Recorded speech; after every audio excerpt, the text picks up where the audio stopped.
أشهد أن لا إله إلا الله وحده لا شريك له وأشهد أن محمدا عبده ورسوله أما بعد فأعوذ بالله من الشيطان الرجيم بسم الله الرحمن الرحيم الحمد لله رب العالمين الرحمن الرحيم مالك يوم الدين إياك نعبد وإياك نستعين اهدنا الصراط المستقيم صراط الذين أنعمت عليهم غير المغضوب عليهم ولا الضالين.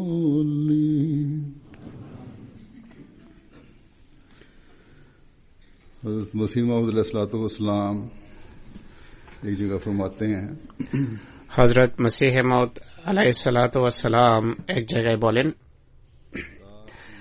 আমার প্রেরিত হওয়ার উদ্দেশ্য হল ঈমান দৃঢ় করা এবং আল্লাহর পবিত্র অস্তিত্বের প্রমাণ দেয়া মানুষের সামনে,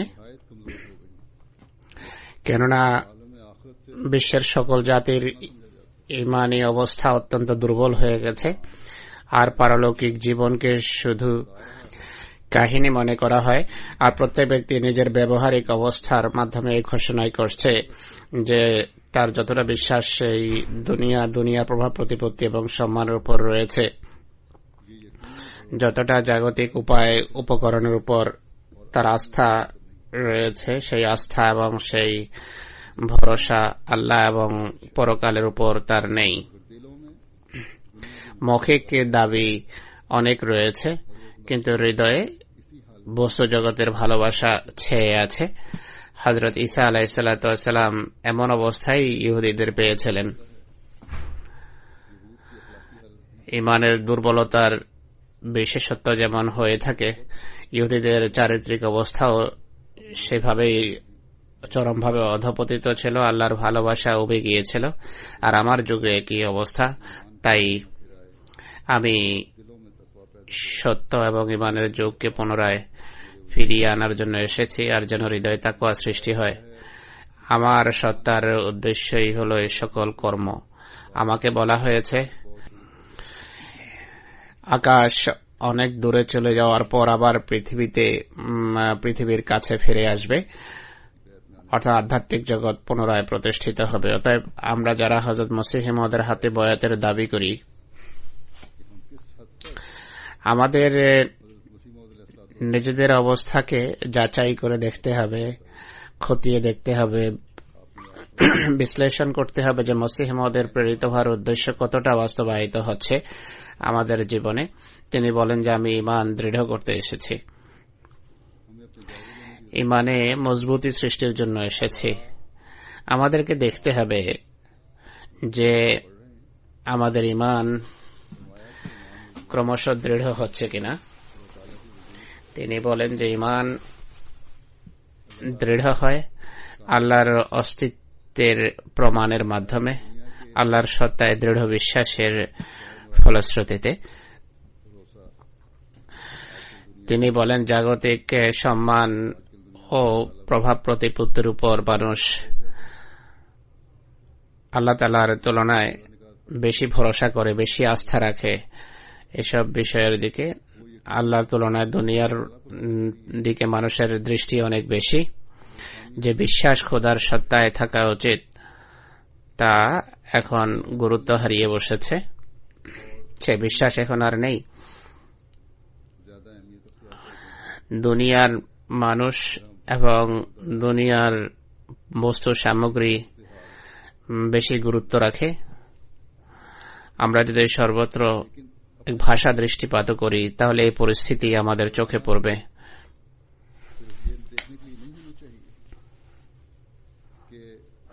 কিন্তু চতুর্পাশে দৃষ্টিপাত শুধু এই উদ্দেশ্যে হওয়া উচিত নয় যে আজ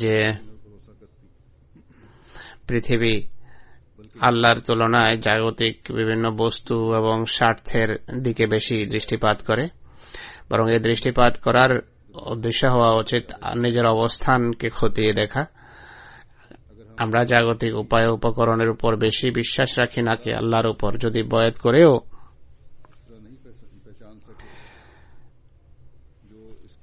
আল্লাহর পবিত্র সত্তাকে সেভাবে চিনতে না পারে যেভাবে চেনা উচিত, তাহলে আমাদের বয়াত অর্থহীন। আমাদের আহমদী আখ্যায়িত হওয়া কোনো অর্থ রাখে না। আজ যদি আমরা নিজেদের মালিকদেরকে, জাগতিক মালিকদেরকে সন্তুষ্ট করার চেষ্টা করি, আর এই চেষ্টা, এই চিন্তা যদি খোদাকে সন্তুষ্ট করার চিন্তার তুলনায় বেশি হয়, তাহলে হযরত মসিহ মওউদের প্রেরিত হওয়ার উদ্দেশ্য আমাদের জীবনে বাস্তবায়িত হল না। তার সাথে কৃত বয়াতের অঙ্গীকারকে আমরা পালন করছি না।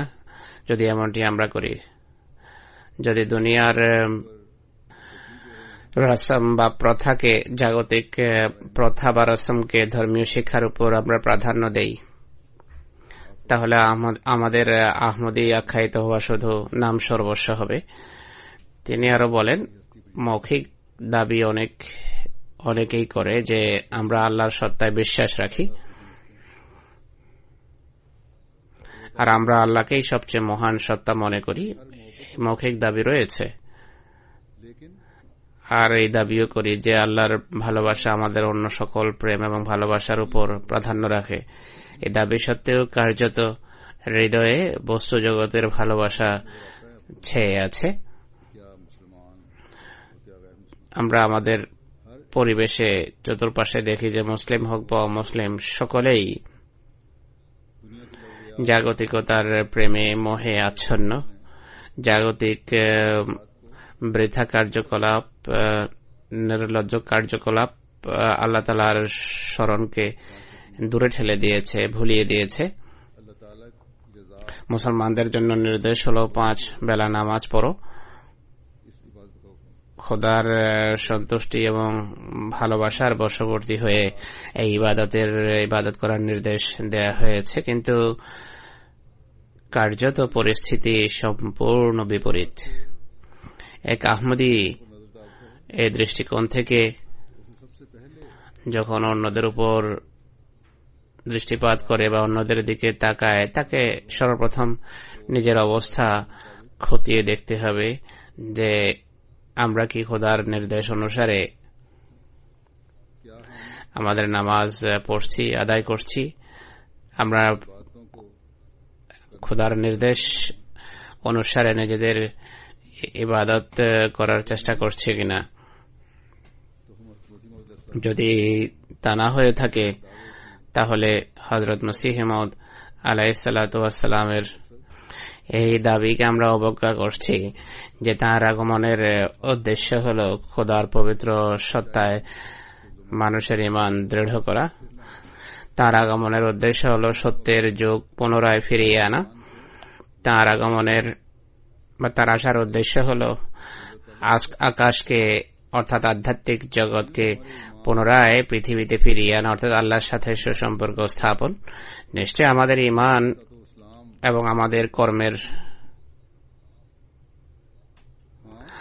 ত্রুটির ফলে হযরত মসিহ ইসলামের দাবি মিথ্যা সাব্যস্ত হবে না, কিন্তু আমরা সেই বরকত এবং সেই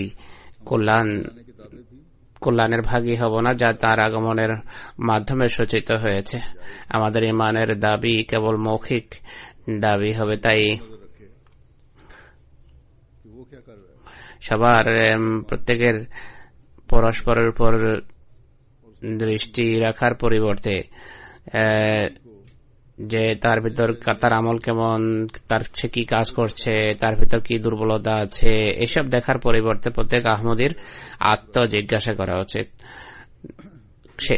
সে নিজে কি করছে, কতটা বয়দের অঙ্গীকার সে পালন করছে, কতটা হযরত মসিহ ইসলামের প্রেরিত হওয়ার উদ্দেশ্য তার জীবনে বাস্তবায়িত হচ্ছে, কতটা সৎকর্ম বা নেক কর্মের উপর সে প্রতিষ্ঠিত, নিজের নৈতিক এবং চারিত্রিক অবস্থার সংশোধনের কতটা চেষ্টা সে নিজে করছে, কতটা নিজের অঙ্গীকার পালন করছে যে আমি ধর্মকে জাগতিকতার উপর প্রাধান্য দেব। হযরত মসিহ মাউদ আলাইহিস সালাতু ওয়াস সালাম আমাদের সামনে বয়াতের 10টি শর্ত রেখে গেছেন, বলেছেন যদি আমার জামাতভুক্ত হতে চাও বা আমার জামাতভুক্ত আখ্যায়িত হতে চাও প্রকৃত অর্থে, তাহলে আমার সাথে তোমাদের দৃঢ় সম্পর্ক রাখতে হবে। আর এটি তখনই সম্ভব হবে যখন আমরা বয়াতের এই শর্তগুলো পুরোপুরি মেনে চলব। এগুলো বারবার স্মৃতি পড়ে জাগ্রত করব এবং যেন আমাদের ইমানের ফলে দৃঢ় হয় এবং চারিত্রিক অবস্থারও যেন সংশোধন এবং উন্নতি হয়। হযরত মসিহ মাউদ আলাইহিস সালাতু ওয়াস সালাম বিভিন্ন সময়ে বিভিন্ন ক্ষেত্রে গভীর বেদনার সাথে জোরালোভাবে নসিহত করেছেন যে তোমরা যারা আমার সাথে আমার প্রতি আরোপিত হও, তোমরা যারা আমার সাথে সম্পর্কের দাবি করো, আমার সাথে বয়াতের দাবি করো, যদি আহমদিয়ত গ্রহণের পর তোমাদের মাঝে উল্লেখযোগ্য পরিবর্তন না আসে, তাহলে তোমাদের এবং অমান্যকারীদের মাঝে কোনো পার্থক্য নেই। তাই আমাদের চেষ্টা করা উচিত যে আমাদের পুণ্যের বা নেকির মান যেন ততটা উন্নত হয় যে পর্যায়ে হযরত মসিহ মাউদ আমাদের দেখতে চেয়েছেন। বয়াতকারীদের হযরত মসিহ মাউদ আলাইহিস সালাতু ওয়াস সালাম বিভিন্ন সময়ে কতক নসিহত করেছেন, তার কতক আমি আপনাদের সামনে তুলে ধরব। তিনি এক জায়গায় বলেন যে প্রথাগত বয়াত লাভজনক হয় না, এমন বয়াতের ফলে লাভবান হওয়া কঠিন।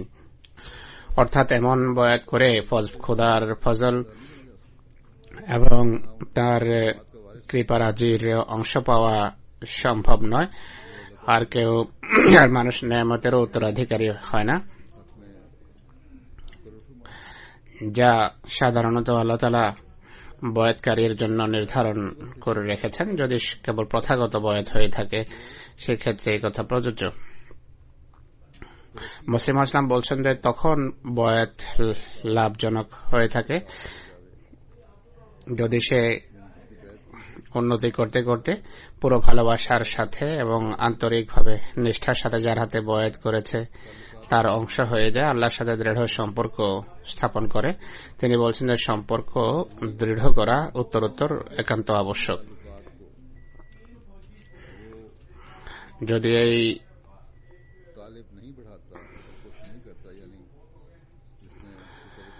যদি সেই সন্ধানী সম্পর্ক দৃঢ় না করে, অর্থাৎ যে বয়াত করেছে সে যদি সম্পর্ক দৃঢ় না করে যারাতে বয়াত করেছে তার সাথে, আর এর জন্য যদি সচেষ্ট না হয়, আল্লাহর সাথে সম্পর্ক এবং যার হাতে বয়াত করেছে তার সাথে সম্পর্ক যদি দৃঢ় করার চেষ্টা না করে, তাহলে তার অভিযোগ এবং তার হা-হুতাশ অর্থহীন। তখন এই অভিযোগ অর্থহীন যে আল্লাহ তাআলা নিয়ামতে ভূষিত করছেন না, যে সমস্ত নিয়ামতের প্রতিশ্রুতি রয়েছে। ভালোবাসা এবং নিষ্ঠা এবং আন্তরিকতার সম্পর্ক যতটা সম্ভব উত্তরোত্তর বৃদ্ধি করা উচিত। মুর্শিদের রঙে রঙিন হওয়া আবশ্যক, অর্থাৎ যার হাতে বয়াত করেছে তার বৈশিষ্ট্য ধারণ করা একান্ত আবশ্যক। রীতিনীতি এবং বিশ্বাসের ক্ষেত্রে মুর্শিদের বা পীরের রঙে রঙিন হওয়া উচিত, তার বৈশিষ্ট্য ধারণ করা উচিত। হযরত মসিহ মউদ আলাইহিস সালাম আবার বলেন যে কাল ক্ষেপণ না করে সততা এবং ইবাদতের প্রতি আকৃষ্ট হওয়া উচিত। উদয়াস্ত সকাল থেকে সন্ধ্যা পর্যন্ত নিজের হিসাব করা উচিত। সততা এবং ইবাদতের উন্নত মানে পৌঁছার চেষ্টা করো। উদয়াস্ত আত্মজিজ্ঞাসা করো যে তুমি কি অর্জন করেছ। তিনি আরো বলেন যে এই কথা ভেবো না যে বয়াত করলেই আল্লাহ সন্তুষ্ট হয়ে যান। এটি তো শুধু বাহিরের ছেলকাম। আসল প্রাণ বা সার তো ভিতরে। প্রকৃতির নিয়ম হলো একটা বাহিরের খোলস বা ছিলকা হয়ে থাকে আর ভিতরে থাকে সার। ছিলকা বা খোলস কিছুই নয়, আসল জিনিস হলো সার বা মগজ। অনেকে এমন হয়ে থাকে যাদের ভিতর সার বলতে কিছু থাকে না, কোনো মগজ নেই, মুরগির নষ্ট ডিমের মতো, খালি ডিমের মতো, যাতে কুসুমও থাকে না আর সফেদিও থাকে না, কোনো কাজে আসে না।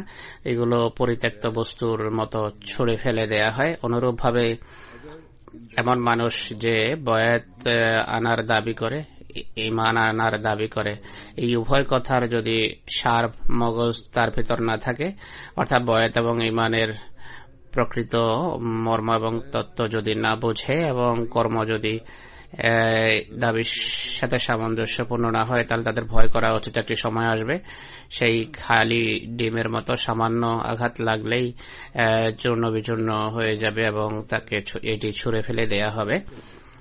অনুরূপভাবে যারা বয়াত করার এবং ঈমান আনার দাবি করে তাদের নিজেদের অবস্থা খতিয়ে দেখতে হবে যে আমি কি শুধু ছেলকা নাকি সার বলতে কিছু আছে। যতদিন পর্যন্ত মগজ এবং সার সৃষ্টি না হবে, ঈমান, ভালোবাসা, বিশ্বাস, মুরিদ হওয়ার দাবি এবং মুসলমান হওয়ার দাবি অর্থহীন। এসব ভ্রান্ত কথা যে আমি ঈমান এনেছি, আমার আপনার প্রতি ভালোবাসা আছে, আমি পূর্ণ এতাআতকারী, আমি বয়াত করেছি, আমি বিশ্বাসগতভাবে আমার দৃঢ় বিশ্বাস আছে আর আমি সত্য মুসলমান। বাসিম ইসলাম বলছেন যে এগুলো কেবল দাবি সর্বস্ব, এর বেশি কিছু নয়। তাই বয়াত করার পর ঈমান দৃঢ় হওয়া উচিত, ভালোবাসার ক্ষেত্রে উন্নতি হওয়া উচিত। আল্লাহর প্রতি ভালোবাসা সকল ভালোবাসার যেন ঊর্ধ্বে হয়, এই কথাই আল্লাহ তাআলা বলেছেন। এরপর খোদা প্রেমের কারণে, আল্লাহর প্রতি ভালোবাসার কারণে খোদার সবচেয়ে প্রিয় রাসূল সাল্লাল্লাহু আলাইহি ওয়াসাল্লামের প্রতিও যেন ভালোবাসা থাকে, মসিহ মওদের প্রতিও যেন ভালোবাসা থাকে, খেলাফতের প্রতি এবং পরস্পর একে অন্যের জন্য ভালোবাসা থাকা আবশ্যক। হযরত মসিহ মওদ আবার বলছেন যে এতাআত বা আনুগত্যের উন্নত মানে পৌঁছার চেষ্টা করো। এতাআত এটি নয় যে খলিফা বা জামাতের ব্যবস্থাপনার কোন সিদ্ধান্ত যদি নিজের মন মতো হয় তাহলে ঠিক আছে, যা নিজের পছন্দসই হয় না এর বিভিন্ন প্রকারের ব্যাখ্যা আরম্ভ করে আপত্তি আরম্ভ করা হয়। হুজুর বলছেন, বয়াতের যদি দাবি করে থাকো তাহলে পূর্ণ আনুগত্য করা উচিত, পূর্ণ ইতাআত আবশ্যক। তাই বয়াতের দাবি আর ভালোবাসার দাবি আর মুরিদ হওয়ার, ভক্ত হওয়ার দাবি এবং প্রকৃত ইসলাম অনুসরণ বা মুসলমান হওয়ার দাবি তখনই প্রকৃত দাবি গণ্য হবে যদি এই ঘোষণা করা হয় যে আজকে বয়াতের পর আমার আর নিজের কিছু নেই, বরং সবকিছু আল্লাহ তাআলার, সবকিছু আল্লাহর এবং আল্লাহর ধর্মের জন্যই সবকিছু। এটি বয়াতের প্রকৃত উদ্দেশ্য। বয়াতের অর্থই হল নিজেকে বিক্রি করা। আরেক বন্ধুকে নসিহত করতে গিয়ে হযরত মসিহ ইসলাম বলেন যে স্মরণ রেখো, বয়াত করার পর নিজের ভিতর পবিত্র পরিবর্তন আনা আবশ্যক। বয়াতের পর যদি অবস্থায় পরিবর্তন না আনা হয় তাহলে এটি বয়াতের গুরুত্ব না বোঝারই প্রমাণ, অর্থাৎ তওবা এবং বয়াতকে তুচ্ছ দৃষ্টিতে দেখা। এটি বয়াত শিশু খেলা নয়, বয়াত শিশুদের খেলাধুলা নয়। বয়াতের একটা দাবি আছে যা পূরণ করতে হয়। সত্যিকার অর্থে সেই বয়াত করে যার প্রথম জীবনের পর মৃত্যু এসে যায়, বয়াতের পর আর এক নতুন জীবনের সূচনা হয়। সকল বিষয়ে নিজের মাঝে পরিবর্তন আনতে হয় বয়াতের পর। আল্লাহ তাআলার অপার অনুগ্রহে হযরত মসিহ মউদ আলাইহিসসালাতু ওয়াসসালামের জামাতে আজও এমন নিষ্ঠাবান এবং নিবেদিত প্রাণ আহমদী রয়েছে যারা বয়াতের পর নিজেদের মাঝে পবিত্র পরিবর্তন আনে। আর মুসলিমরাও ও আহমদীরাও এই পরিবর্তনের কথা অবলীলায় স্বীকার করেন। বুরকিনা ফাসোর আমাদের এক মুরব্বী সাহেব লেখেন, একবার দিনিয়া নামক স্থানে তিনি সফরে গিয়েছেন, জামাতি সফরে। আর এই জামাত মালের সীমান্তে অবস্থিত। এখানে জামাতের প্রচন্ড বিরোধিতা রয়েছে। সেখানেও ওহাবিরাই শক্তিশালী। সেখানে মসজিদের এক ইমাম ওয়েদরাগি ইয়াকুবু সাহেব মুরব্বী সাহেবকে বলেছেন যে বিরোধিতা সত্ত্বেও মসজিদের ইমাম তিনি, কিন্তু তার মাঝে এতটা সততা রয়েছে, পাকিস্তানি মৌলবীদের মতো নন যে সত্যকে স্বীকার করবেন না।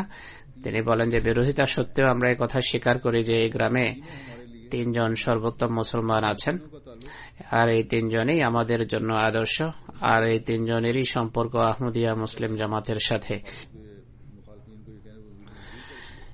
আল্লাহ তাআলা বিরোধীদের এই কথা বলতে বাধ্য করেছেন যে আল্লাহর বিশেষ কৃপায় আহমদিয়ত গ্রহণের পর মানুষের মাঝে পবিত্র পরিবর্তন, বাস্তব পরিবর্তন আসছে।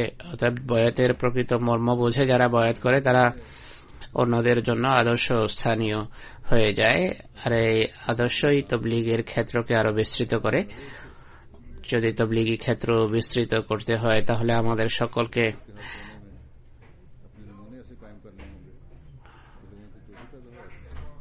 এদেশের সর্বত্র এমন দৃষ্টান্ত দেখাতে হবে যার ফলে মানুষের দৃষ্টি এদিকে আকৃষ্ট হয়, আর এর ফলে তাবলীগের ক্ষেত্র এবং ময়দান যেন বিস্তৃত হতে পারে।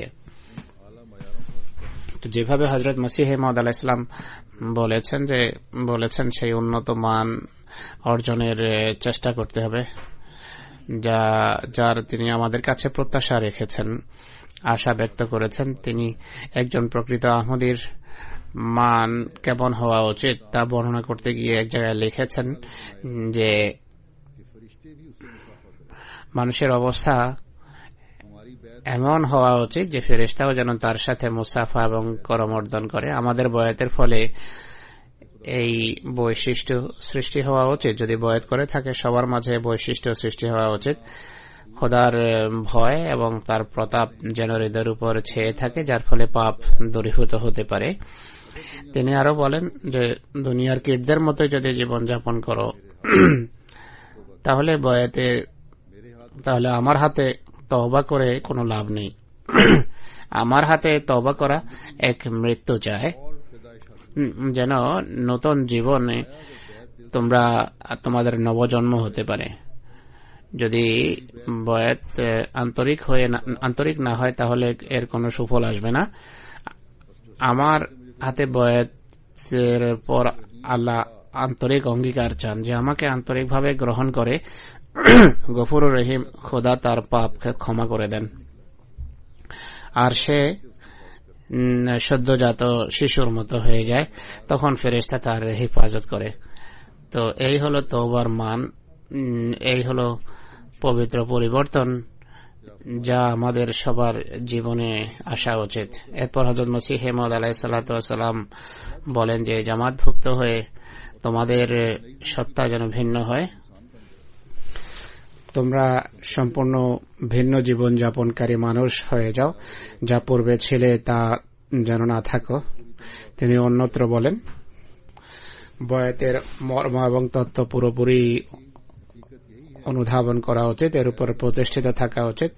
বয়াতের প্রকৃত মর্ম এবং তত্ত্ব হল বয়াতকারীর মাঝে প্রকৃত পরিবর্তন এবং খোদাভীতি সৃষ্টি করা উচিত।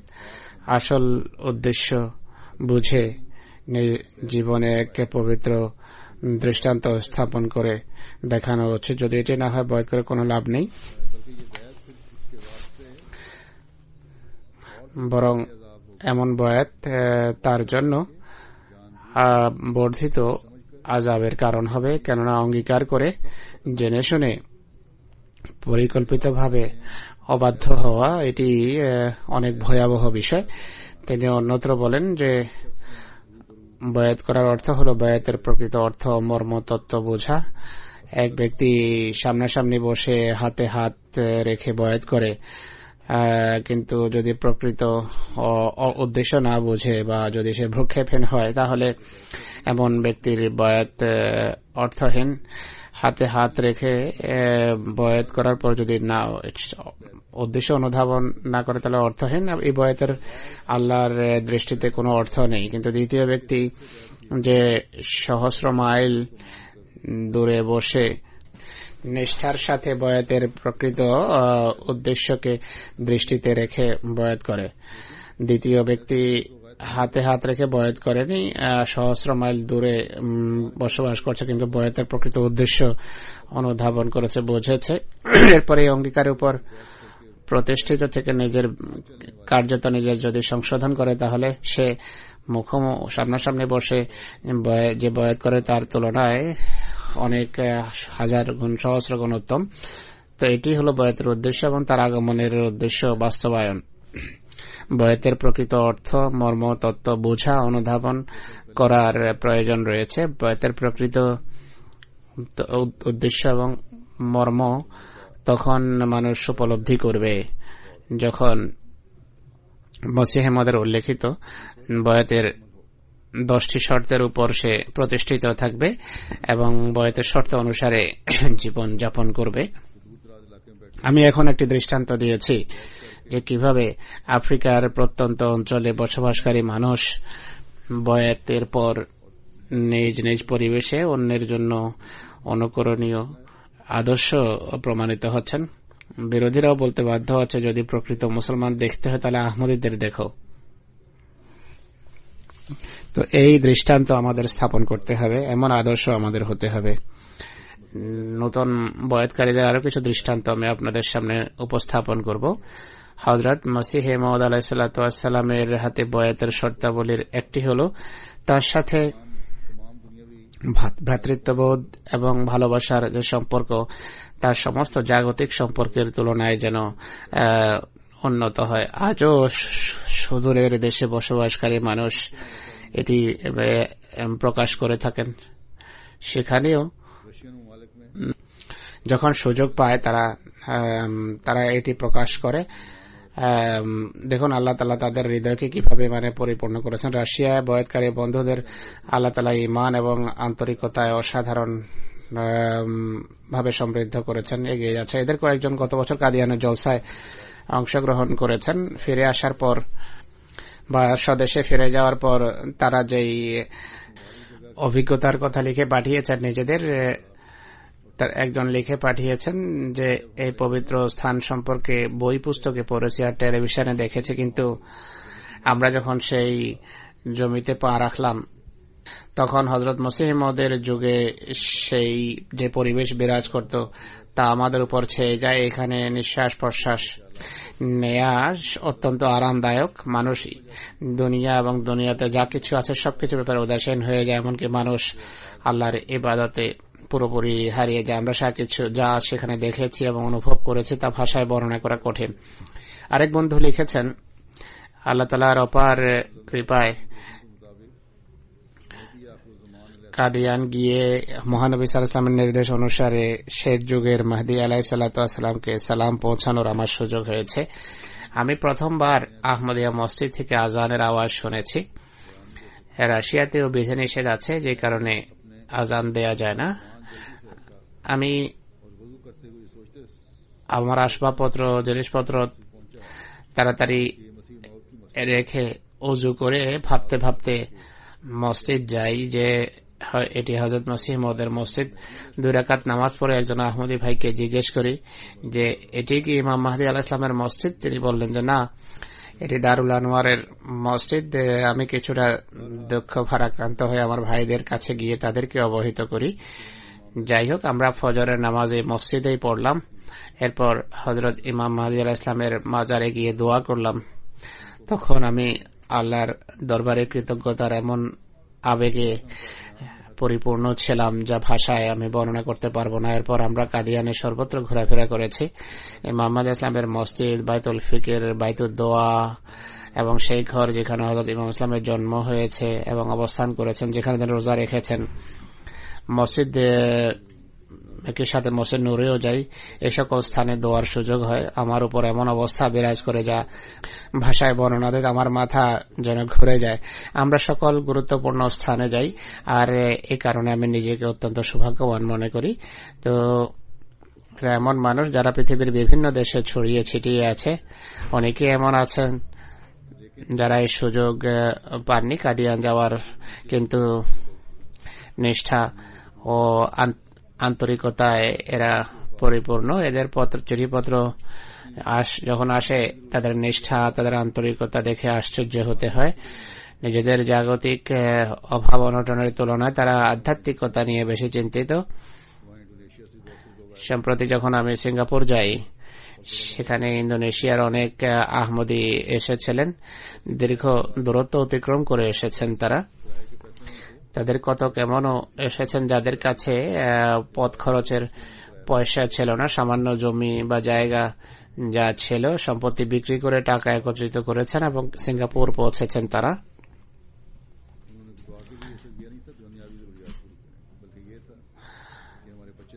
তারা শুধু জাগতিক চাহিদা পূরণের জন্য দোয়া চাননি, বরং তারা এই দোয়া চান যে দোয়া করুন বাচ্চারা যেন ধার্মিক হয়ে যায়, আর যে নেয়ামত আমরা পেয়েছি তা যেন নষ্ট না হয়, হারিয়ে না যায়।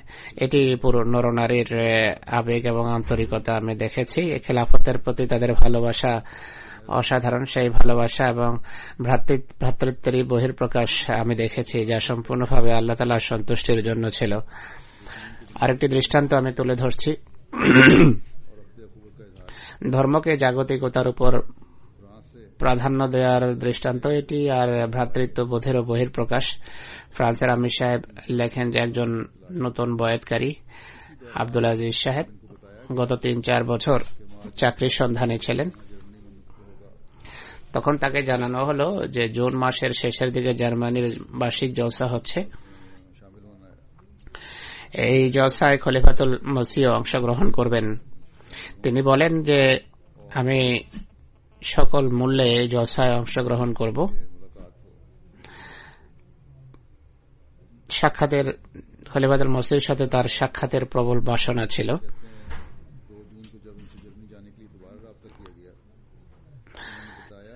2রা জুন যখন তার সাথে পুনরায় যোগাযোগ করা হয় জার্মানি যাওয়ার জন্য, তিনি বলেন যে আজই একটা চাকরি পেয়েছি। যদি প্রথম দিকে 4 দিন অনুপস্থিত থাকেন তাহলে তাৎক্ষণিকভাবে চাকরি চলে যাওয়ার সমূহ আশঙ্কা দেখা দেবে। নতুন বয়াতকারী, আর আজকের পৃথিবীর যে অবস্থা আপনারা জানেন, বিশেষ করে ইউরোপের অবস্থা এমন যে সেখানে চাকরি পাওয়া কঠিন। লক্ষ লক্ষ মানুষ কর্মহীন, বেকার। কিন্তু তা সত্ত্বেও ইনি বললেন যে যাই হোক না কেন তিনি জলসা সালানায় যাবেন। চাকরি যদি চলে যায় যাক, আমি খলিফাতুল মসির সাথে সাক্ষাতের জন্য অবশ্যই যাব। আলহামদুলিল্লাহ তিনি জলসায় অংশগ্রহণ করেছেন, আর এরপর হাতে বয়াতের সুযোগও নিয়েছেন।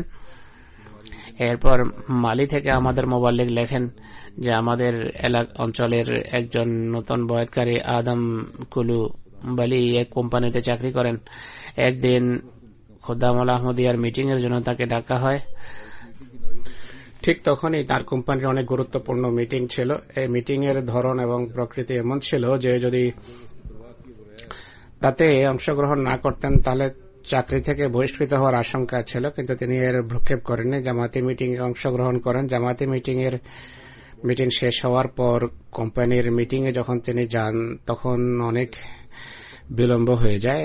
আশঙ্কা এটি ছিল যে কোম্পানির মালিক ক্রোধান্বিত রাগান্বিত হবে, কিন্তু ধর্মকে জাগতিকতার উপর প্রাধান্য দেওয়ার কারণে তার মালিক অসন্তুষ্ট তো হননি, বরং তার কাজে সন্তুষ্ট হন এবং পুরস্কার স্বরূপ তাকে একটা মোটরসাইকেল দেন। এই নতুন বয়াতকারের এই কথার উপর দৃঢ় বিশ্বাস আছে যে পুরস্কার তিনি পেয়েছেন আহমদিয়তের কল্যাণে।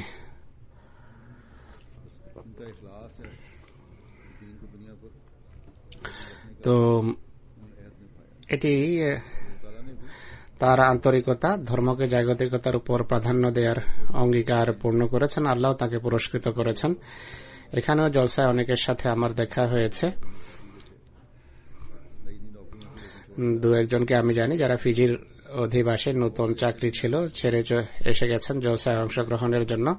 কিন্তু এখানে অনেকে এমন আছে যারা নিজেদের চাকরি বা ব্যবসা বা কোনো কারণে, অথচ চাকরির বিষয় ছিল না, কোনো কারণে তারা জলসায় অংশগ্রহণ করেনি, অথচ তাদের জলসায় অবশ্যই অংশগ্রহণ করা উচিত ছিল।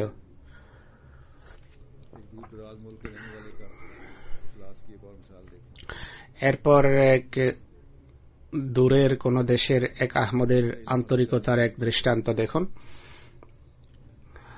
ধর্মীয় জ্ঞান অর্জনের কত প্রবল বাসনা ছিল তার মাঝে, আল্লাহ তাআলা তাকে দেখুন কিভাবে পুরস্কৃত করেছেন। আইভরি কোস্ট থেকে ওমর সাঙ্গারি সাহেব লিখছেন যে বয়াতের পর, আহমদিয়ত গ্রহণের পর আল্লাহ তাআলা আমাকে দোয়া গৃহীত হওয়া এবং ইমাম মাহদির সত্যতার অনেক নিদর্শন দেখিয়েছেন এবং প্রতিদিন দেখাচ্ছেন।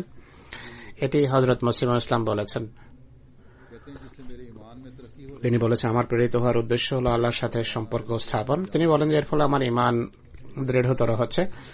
আইভরি কোস্টে জলসা চালানোর দিন ঘনিয়ে এসেছিল। আমার আর্থিক অবস্থা এমন ছিল যে জলসা অংশগ্রহণের জন্য আমার কাছে ভাড়া ছিল না, পাথেয় ছিল না। আমি আল্লাহর কাছে দোয়া করি যে হে আল্লাহ, তোমার মাহদী সত্য আর তার প্রতিষ্ঠিত জলসায় আমাকে অংশগ্রহণ করতেই হবে। জলসার গুরুত্ব দেখুন এদের দৃষ্টিতে কত বেশি। আর আপনারা সবাই নিজেদের ইমানকে খতিয়ে দেখুন।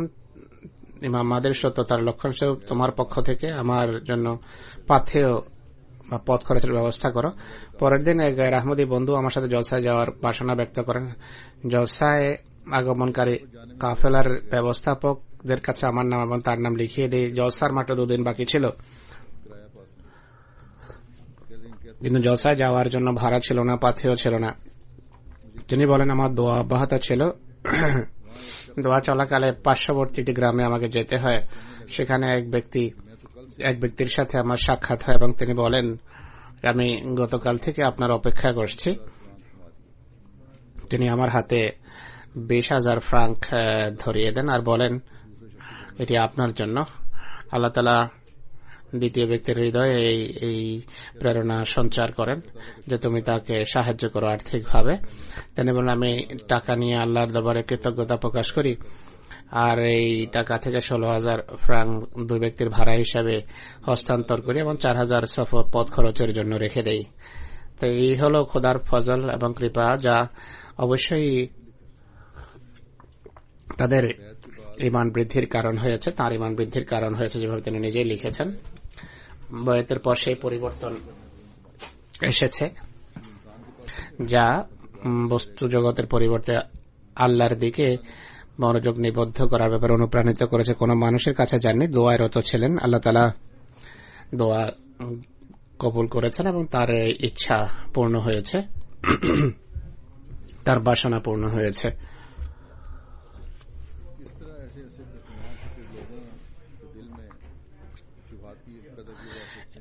এমন ইমানে সমৃদ্ধ মানুষের হৃদয়ে কিভাবে সন্দেহ সৃষ্টি করা যেতে পারে যে নাউজুবিল্লাহ আহমদিয়ত মিথ্যা বা আল্লাহর কোন সত্তাই নেই? এমন সন্দেহ সৃষ্টি করা সম্ভব নয়। এরা অবশ্যই ইমানে দৃঢ় হয়।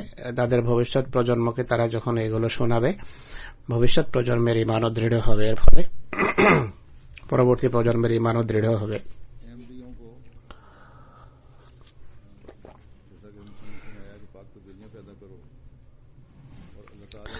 হযরত মুসলিম সাজি ভাই বলেছেন, আহমদীদের নিজেদের মাঝে পবিত্র পরিবর্তন আনো এবং আল্লাহ এবং রসুলের নির্দেশ মেনে চলো,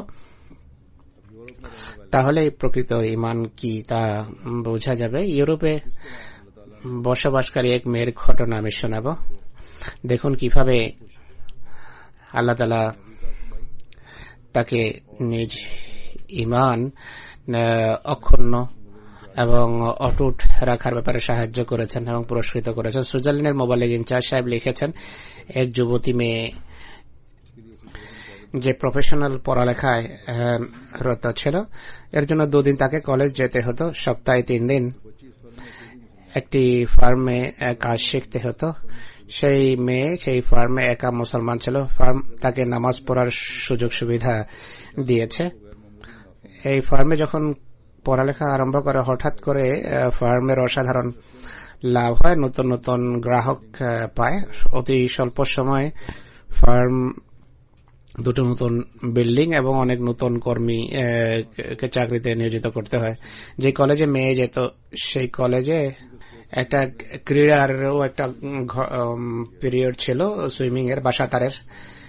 তাকে সাঁতারের জন্য জোর দেয়া হয়। সেই ঘন্টায় মেয়ে বলে যে না, আমি ছেলেদের সাথে সাঁতার কাটতে পারি না। হ্যাঁ, পৃথক যদি ব্যবস্থা থাকে তা করা যাবে। স্কুলের ব্যবস্থাপকদের পক্ষ থেকে চাপ বাড়তে থাকে। কলেজ ব্যবস্থাপকদের চাপের সামনে নতি স্বীকার করেননি।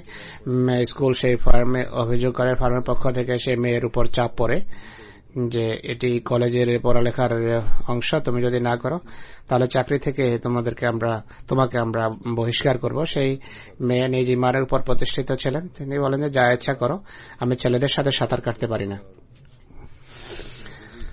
যাই হোক, তারা কঠোর থেকে কঠোরতর হতে থাকে। সেই মেয়ে বিরক্ত হয়ে নিজেই ফার্মকে চিঠি পাঠিয়ে দেয়, কোম্পানিকে চিঠি পাঠিয়ে দেয় যে আমি চাকরি জারি রাখতে পারবো না। কলেজ ছেড়ে প্রাইভেট কলেজে ভর্তি হন তিনি। ফার্ম ছেড়ে দেওয়ার পর আল্লাহ তাআলা অদ্ভুত কুদরত বা শক্তি প্রদর্শন করেছেন। যে ফার্ম লাভের দিকে যাচ্ছিল, তাদের ক্ষতি হওয়া আরম্ভ হয়, আর ব্যবসা ক্রমশ তাদের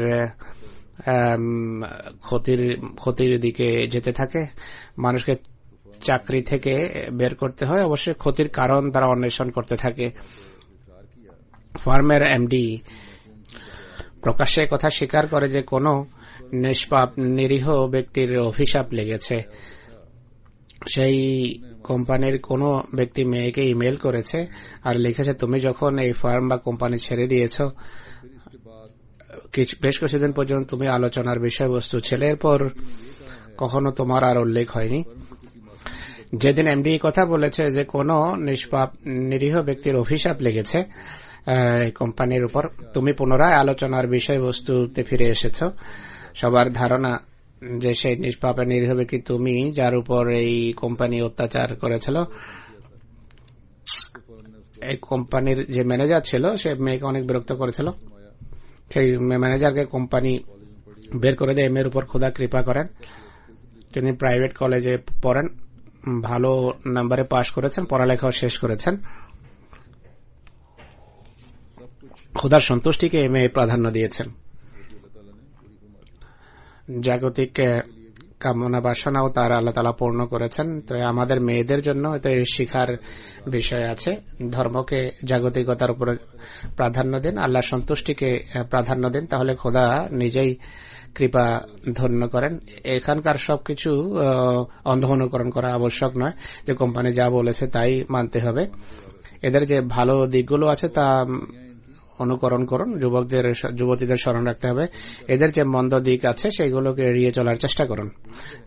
সাঁতার কাটা মেয়েদের জন্য, ছেলেদের জন্য নিষিদ্ধ নয়, অবশ্যই করুন, কিন্তু মেয়েরা মেয়েদের সাথে সাঁতার কাটবে।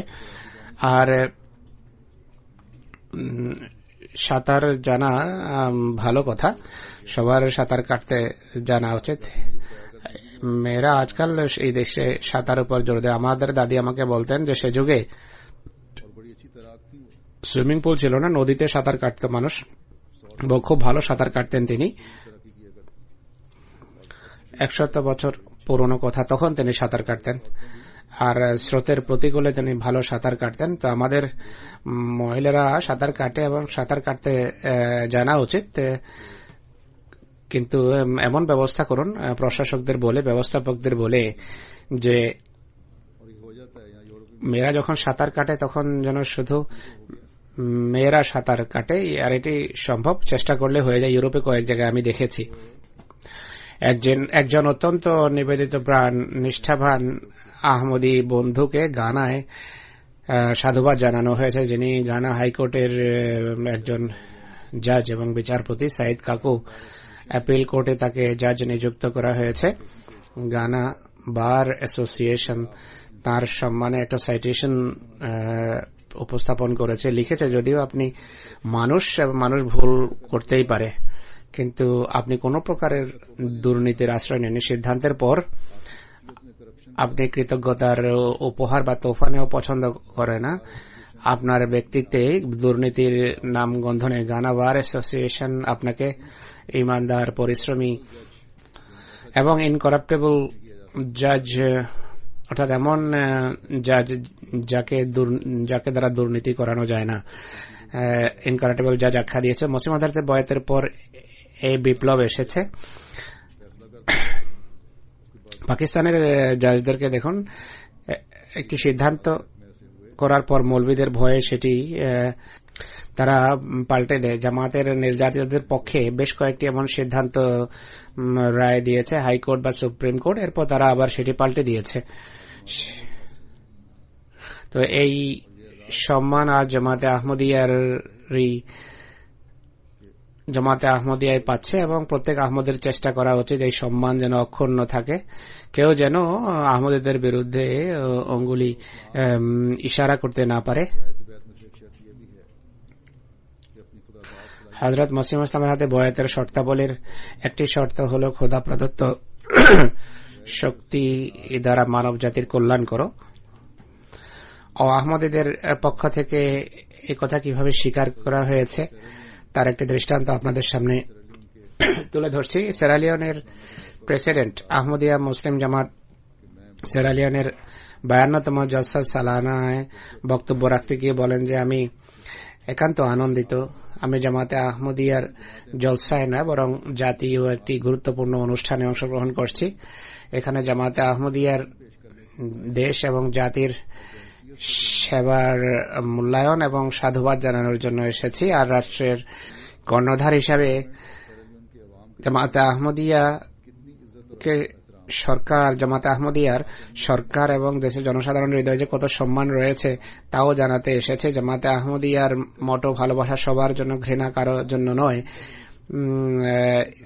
জামাতে আহমদিয়া বছর পর বছর এটি শুধু মৌখিক দাবি করছে না, বরং কার্যত এটি প্রমাণ করে দেখাচ্ছে জামাতে আহমদিয়ার জনসাধারণের প্রতি ভালোবাসারই প্রমাণ, যে দেশকে শিক্ষায় সুশিক্ষিত করছে, দেশের সকল কোণে স্কুল খুলে রেখেছে, ধর্ম বর্ণ নির্বিশেষে আমাদের দেশের নাগরিকরা জামাতের স্কুল থেকে লাভবান হচ্ছে। ঘৃণা কারো জন্য নয়, বাস্তব প্রমাণ স্বরূপ জামাত মানুষের স্বাস্থ্যের জন্য হাসপাতাল খুলে রেখেছে। সকল প্রকারের মানুষ রং ধর্মবর্ণ নির্বিশেষে জামাতের হাসপাতাল থেকে লাভবান হচ্ছে। যে জামাতের বড় মনে হওয়ার পরিচয়। আমি মনে করি আমাদের সবার উচিত আপনাদের সহযোগিতা করা এবং সকল বিষয়ে আপনাদের সাহায্য করা। আমি জামাতের প্রেসিডেন্ট হিসাবে এখানে এসেছি আপনাদের প্রতিটি সেবার জন্য মোবারকবাদ জানাতে, আর কথা বলার জন্য এসেছি যা আপনারা যে দীর্ঘদিন খেদমত করছেন এর জন্য আমি এবং আমাদের দেশ আপনাদের প্রতি আনন্দিত এবং আপনাদের প্রতি কৃতজ্ঞ। আরবের তেলের ডলার সমৃদ্ধ দেশ তো এখানে আসেনি, কিন্তু জামাতের সেখানে প্রভাব বাড়ছে। তাই এটি দেখে কোন কোন সরকারের প্রতিনিধিরাও সেখানে যাচ্ছে যে আমরা তোমাদের জন্য স্কুল খুলবো, হাসপাতালও খুলবো, কলেজও খুলবো, সাহায্য করব, ইত্যাদি ইত্যাদি। আল্লাহ এদের ন্যায় বিচারের চোখকে মুক্ত রাখুন, তারা যেন কখনো বেইনসাফি না করে, অন্যায় না করে, এটি আমার দোয়া। এরপর আল্লাহ এবং রসুলের কথা সম্পূর্ণভাবে 100% মেনে চলার কথা আহমদীরা যেভাবে স্বীকার করেছেন সেই সম্পর্কে মন্তব্য শুনুন। সেরালিয়ান পিপলস পার্টির সাবেক ন্যাশনাল চেয়ারম্যান আলহাজ তার বক্তৃতায় জামাতে আহমদিয়ার 52তম জলসা সালানা উপলক্ষে নিজের মতামত ব্যক্ত করতে গিয়ে বলেন যে আমি ইউকের জলসা সালানায়ও বেশ কয়েকবার অংশগ্রহণ করেছি। সেখানে মানুষের উন্নত গুণাবলী এবং ইসলামী শিক্ষার উপরে যে তারা কিভাবে প্রতিষ্ঠিত সেই সম্পর্কে অবহিত। আমি সবকিছু দেখে ধারণা এটি করেছি যে ইসলামের ভবিষ্যৎ আহমদিয়া মুসলিম জামাতের মাধ্যমে উজ্জ্বল হবে বা নিশ্চিত হবে, এই কথার প্রমাণ আমরা দেখছি। তিনি বলেন আহমদিয়াত ভুক্ত না হতে পারলেও আমাদের জ্ঞানের স্বল্পতার কারণে জামাতের উন্নতি এবং জামাতের শিক্ষা সম্পর্কে অন্ততপক্ষে ভ্রান্ত কথা তো বলা উচিত নয়। এই জলসার থিম এবং জলসা গায়ে লাগানো পোস্টার দেখুন, এই সমস্ত লেখা থেকে এটি স্পষ্ট হয়ে যায় যে যদি কেউ রাসূলুল্লাহর সাথে প্রকৃত ভালোবাসা রাখে তা জামাতে আহমদিয়াই। আমি এই কথা প্রকাশ্যে বলবো, দ্ব্যর্থহীন কণ্ঠে বলবো যে জলসা সালানায় অংশগ্রহণ করবে সেই কথা স্বীকার না করে পারবে না যে ইসলামের উজ্জ্বল ভবিষ্যৎ জামাতে আহমদিয়ার হাতে। তো এই হলো জামাতে আহমদিয়ার সৌন্দর্য, আর এটি হওয়া উচিত। অমুসলিমরা বা আহমদীরা যেন স্বীকার করতে পারে যে প্রকৃত ইসলাম এবং মহানবী সাল্লাল্লাহু আলাইহি ওয়াসাল্লামের প্রতি ভালোবাসা এবং তার আদর্শ অনুসরণের চেষ্টা শুধু আহমদীরাই করে। স্পেন থেকে আয়েশা বুতুসস সাহেবা বলেন, হুজুরকে চিঠি লিখেছেন বা হুজুর বলছেন আমাকে চিঠি লিখেছেন যে আমি আমার আহমদী স্বামীর সাথে আমার শ্বশুর বাড়িতে থাকি, যেদের সকলেই ও আহমদী। তারা মজলিসে বসে যখন চুগলি করে আমার বড় দুঃখ হয়। আমি তাদের মাঝে বসা পছন্দ করি না। আমি যখন বয়াত করেছি তখন থেকে পুরুষের সাথে করমর্দন ছেড়ে দিয়েছি আর পরপুরুষের অধিবেশনে বসা ছেড়ে দিয়েছি। এই কথা তারা ঘৃণা করে আর আমার সাথে দুর্ব্যবহার করে আমার এই সাবধানতার কারণে। আর হাদিস বলে যে এমন হাদিস দেখো যেখানে পুরুষদের সাথে করমর্দন নিষিদ্ধ। আমরা স্বামী স্ত্রী উভয় এই অবস্থায় ধৈর্যের সাথে দিন কাটাচ্ছি। দোয়া করুন আল্লাহ যেন আমাদেরকে পৃথক ঘর দেন যেখানে আমরা স্বাধীনভাবে যুগ ইমামের শিক্ষার উপর প্রতিষ্ঠিত থাকতে পারি। তো মানুষের মাঝে পরিবর্তন আসছে। কোনো আহমদী বা কোনো মেয়ের কোনোভাবে হীনমন্যতার শিকার হওয়া উচিত নয় যে পুরুষদের অনেক সময় সালাম করতে হয়। সালাম করার প্রয়োজন নেই, যেটি নিষিদ্ধ। পুরুষদের সাথে করমর্দন করা যেহেতু নিষিদ্ধ তাই এটি মেনে চলা উচিত। অনুরূপভাবে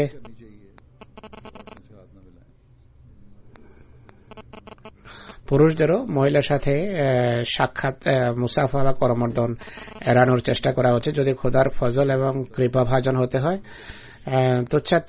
তুচ্ছ নির্দেশ তুচ্ছ মনে হলেও তা মেনে চলার চেষ্টা করা উচিত।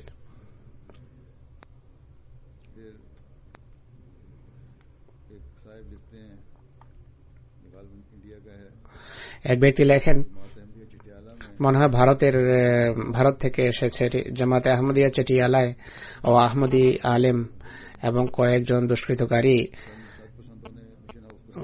গোদাবরীর মোবাল্লেক সাহেব লিখেছেন, কয়েকজন দুষ্কৃতকারী মিশন হাউসে আক্রমণ করে মসজিদ জবরদখল করে যা জামাতে আহমদিয়া আবাদ করেছিল।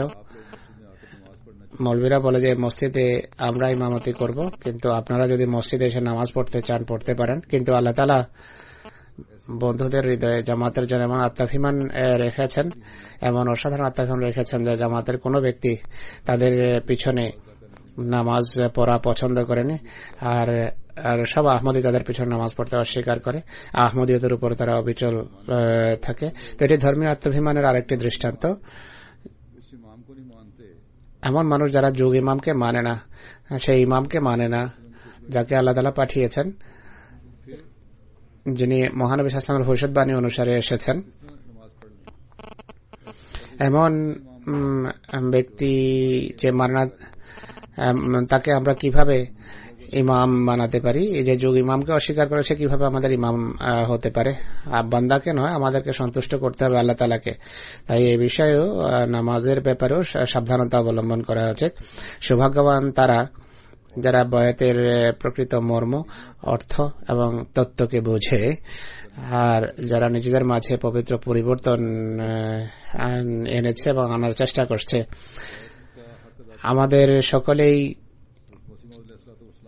যেন বয়াতের সুবাদে অর্পিত দায়িত্ব আমরা পালন করতে পারি। আর হযরত মসিহ মাউদ ইসলামের হৃদয়ের ব্যথা এবং বেদনা যা আমাদেরকে খোদার নিকটতর করার জন্য তার হৃদয়ে বিরাজমান ছিল তা যেন আমরা বুঝতে পারি, তা যেন আমরা অনুধাবন করতে পারি। তিনি বলেন, আমি খুব ভালোভাবে জানি যে এই সকল কথা মানুষের হৃদয়ে গ্রথিত এবং প্রথিত করা, পৌঁছানো আমার কাজ নয়। আমার কাছে এমন অস্ত্র বা যন্ত্র নেই যার মাধ্যমে কথা কারোর হৃদয়ে আমি বসাতে পারি। তিনি বলেন, সহস্র সহস্র মানুষ এমন আছে যারা ভালোবাসা বা আন্তরিকতার ক্ষেত্রে অনেক উন্নতি করেছে, কিন্তু অনেক সময় পুরনো বোধ অভ্যাস বা মানবিক দুর্বলতার কারণে জাগতিক বিষয়ে তারা এতটা জড়িয়ে যায় যে ধর্মীয় বিষয়ে তখন ঔদাসীন্য প্রকাশ পায়।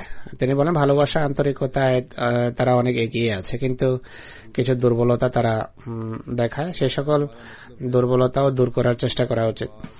তিনি বলেন যে আমাদের কথার অর্থ হল এত পাক, পবিত্র এবং নিঃস্বার্থ হয়ে যান যে জাগতিক বিষয়াদের যেন কোনো গুরুত্বই আর না থাকে ধর্মের মোকাবেলায়। বিভিন্ন প্রকারের ঔদাসীন্য যেখানে আল্লাহ থেকে দূরত্বের কারণ হয়, দূরে নিয়ে যায়, উদাসীন করে তোলে, তা দূর হওয়া উচিত। যতদিন এই অবস্থা সৃষ্টি না হবে ততদিন বিপদ থেকেই যাবে এবং মানুষ কোনোভাবে আশ্বস্ত হতে পারে না ততদিন পর্যন্ত। তাই আমাদেরকে বিশেষভাবে আত্মজিজ্ঞাসা করতে হবে, নিজেদের অবস্থা খতিয়ে দেখতে হবে, নিজেদের অবস্থাকে খোদার সন্তুষ্টির অধীনস্থ করতে হবে। আল্লাহ তাআলা আমাদের সবাইকে সেই তৌফিক দান করুন।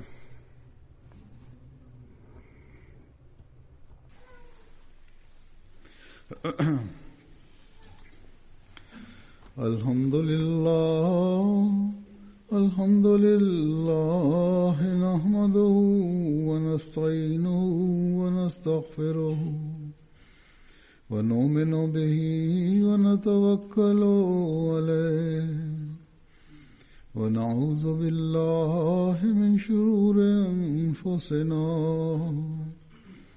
ومن سيئات أعمالنا من يهده الله فلا مضل له ومن يضلل فلا هادي له ونشهد أن لا إله إلا الله ونشهد أن محمدا عبده ورسوله عباد الله رحمكم الله إن الله يأمر بالعدل والإحسان وإيتاء ذي القربى وينهى عن الفحشاء والمنكر والبغي يعظكم لعلكم تذكرون اذكروا الله يذكركم وادعوه يستجب لكم ولذكر الله أكبر.